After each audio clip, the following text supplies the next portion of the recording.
জঙ্গি কুনিরা এবং 5ই আগস্টে যারা জোর করে ক্ষমতা দখল করেছিল একটি নির্বাচিত সরকারকে হটিয়ে ডক্টর ইউনূসের নেতৃত্বে আওয়ামী লীগকে হটিয়ে একটি নির্বাচিত সরকারকে হটিয়ে তারা জবরদখল করেছিল। একটি নির্বাচিত সরকারকে ক্ষমতাচ্যুত করলে এর বিচার কি হয়?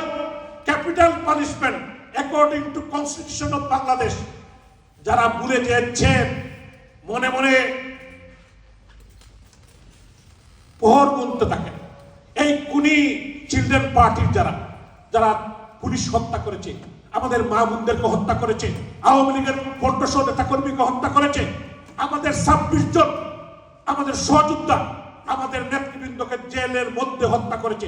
1975 সালের 3রা নভেম্বর জাতীয় 4 নেতাকে জেলের মধ্যে হত্যা করেছিল। এইবার আন্দোলনের পরে এই হিসাব কেউ কাছে অনেকেই আপনারা হয়তো জানেনই না। 26 জন ইতিমধ্যেই তারা জেলের মধ্যে পয়জন দিয়ে মেরে ফেলেছে।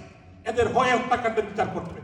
তারেক রহমান বর্তমান সরকার চালাচ্ছেন, আমরা এই পুলিশ হত্যার বিচার চাই। আমরা এই আমাদের জেলের মধ্যে আমাদের নেতৃবৃন্দ হত্যার বিচার চাই। এই সরকার একটি কিভাবে নির্বাচন করে, আমি নির্বাচন, আমরা এবং তোমরা নির্বাচন, ভাগবাটোয়ারার নির্বাচন করে ক্ষমতা এসেছে, ভালো কথা, কিন্তু এই বিচার করতে হবে। আমাদের গাজী টায়ারে 280 জনকে হত্যার বিচার করতে হবে, পুলিশ হত্যার বিচার করতে হবে। পুলিশ আইন শৃঙ্খলা রক্ষাকারী, তাদেরকে হত্যা করছে, এই হত্যাকাণ্ডের বিচার বাংলার মাটিতে করতে হবে।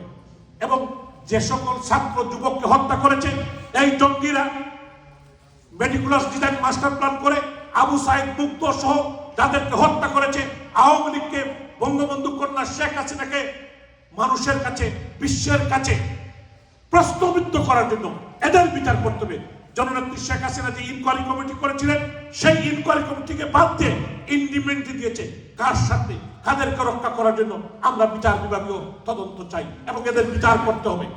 একটি কথা, প্রায় 20,000 জঙ্গি, ট্রেন জঙ্গি, জামাত শিবিরের 20,000 জঙ্গি, যাদের কাছে এসএসএফ